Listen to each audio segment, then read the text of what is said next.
Dear graduates, family and friends, and members of the faculty and staff, welcome to the undergraduate commencement for the Haas Business School. It's not quite what we expected, but we made it. I'm Ann Harrison, Dean of the Haas School of Business. It is my great honor and privilege to be a part of this momentous occasion and to celebrate our graduates' achievements. I'd like to take a moment to recognize and thank all of the parents, extended family and friends, and mentors who've made enormous sacrifices and supported our students on their journey.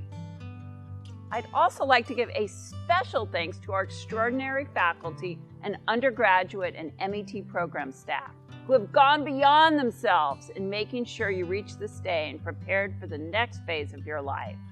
Thank you. Congratulations to our students in the Management, Entrepreneurship, and Technology program. You are the first graduating class of your program, and we have 3 graduates from the Global Management program. Congratulations to all of our graduates. You are the most resilient and tenacious leaders I have come to know. Your world was upended in the middle of your junior year at Haas due to a global pandemic. Yet, you showed true grit, mastering a rigorous academic curriculum during one of the most turbulent years any of us has experienced. You all embodied Haas defining leadership principles, the ethos that anchors and binds us, and I could not be more proud. During your time at Haas, you have transformed from curious students to conscientious leaders and have demonstrated great heroism, empathy, and leadership. To aid in the fight against COVID, many of you sewed face masks for essential workers, braved the trip to grocery stores to help those hunkered down in their homes, launched virtual summer camps for middle and high schoolers sheltering in place. Others helped recruit a stellar cohort of transfer students from our community colleges through our Envision Haas program. You created startups, called attention to racial injustices, and created safe spaces for our community to vent. You competed virtually in international case competitions. You formed deep bonds with your roommates and friends, whom you now consider family. I hear you also had fun along the way too, from virtual birthday parties and lunches to late night runs to Top Dog and who knows what else. But my point is, you made the most of your experience. I am in awe of your compassion, resilience, and leadership. Take these experiences with you because you are the heart of what's next. You are addressing the most pressing problems of our time. You build diverse teams, socially responsible businesses, and launch new ones too. I look forward to seeing what you will accomplish. Soon, you will join a network of more than 40,000 Haas alumni and more than 500,000 Berkeley alumni. Tap into your network, hire Haas, give back, and light the way for future Haas students. You are joining an influential network of alumni who have used their education to make a lasting and positive impact on the world. Now it's time to make yours. Go make us proud. And next, I'd like to introduce our commencement speaker and fellow Haas undergraduate alum, Diane Dwyer. Diane is a professional faculty member at Haas who teaches a course called Innovations in Communications and Public Relations, and she was a broadcast journalist for 25 years. She began her career as an anchor and reporter in Butte, Montana. She later joined the KTVU Channel 2 newsroom in Oakland, and then she became the weekend news solo anchor for NBC News. Her reporting won her 2 Emmy Awards and other prestigious awards from the Associated Press and the National Academy of Radio and Television Artists. Diane also runs her own consulting business, Dwyer Media Consulting. Please extend a warm welcome to Diane. Thank you, Dean Harrison. Yes, my Butte, Montana days were early on in my journalism career. I am honored and humbled to give the commencement address to all of you, graduates of the Haas School of Business, a program I graduated from 30 years ago, give or take. It dates me just a little bit.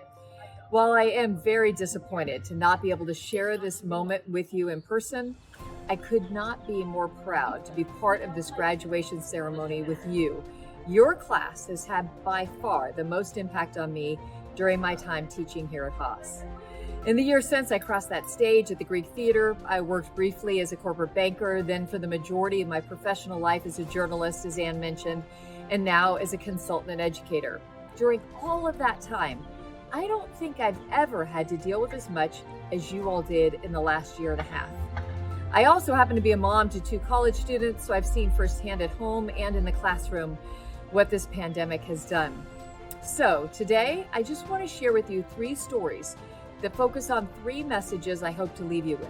Stay humble, even amidst the great accomplishments like the one you're obtaining today. Stay resilient. The last 18 months have surely taught us that. And stay appreciative, even despite the unfairness and the obstacles that your class has faced. Okay, so I've always believed the Bay Area keeps me humble, and one such time I was on a float for NBC in the San Francisco Giants parade when the Giants had just won the World Series in 2010. I obviously had nothing to do with the Giants' accomplishments, but there I was, waving to the more than 2 million people who line the streets of San Francisco shoulder to shoulder. Seems like a lifetime ago. I had my kids with me as well, and as we drove down Market Street, honestly, my head swelled with pride as people kept waving and shouting, "Hello, Diane! We love you, Diane!" I was surprised but weirdly thrilled. So many people were calling out my name, and I was feeling anything but humble with my kids looking on. That is, until my then 10-year-old daughter said, "Hey, Mom, might want to check yourself," as only a 10-year-old could say. She pointed to the convertible directly behind us in the parade.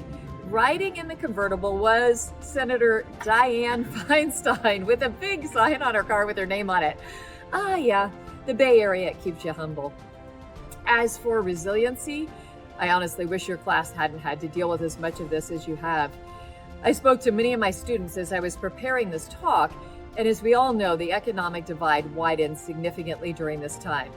So one of my students didn't have a working microphone on her UC Berkeley issued computer when she started my class, so she couldn't participate on Zoom for the first 6 weeks, and participation's a big part of grading for my class. She told me a few days ago when I called her that the computer issues were only a small slice of her challenges, that it was the worst year of her young life. She eventually had to drop most of her classes, and she's still trying to get back on track. Another student had to rescue her mom, who ended up homeless in Los Angeles, and had to sneak her mom into the dorms for a safe place to sleep. On the other hand, I talked to a student who's thriving. She's traveling the country while taking remote classes and learning so much through her travels.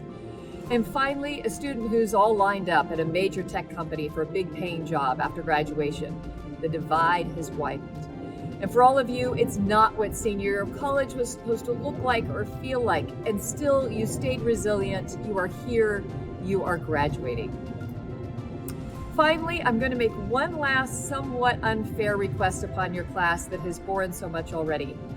Despite the challenges you've faced, please still always take the extra step to express your appreciation to those who helped you along the way.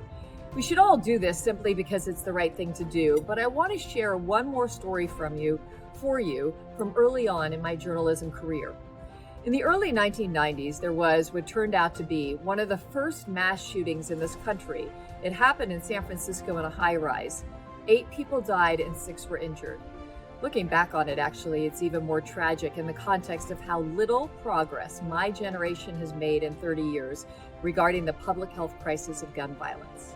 Well, anyway, I was a new and young beat reporter at the time for Channel 2 here in the Bay Area.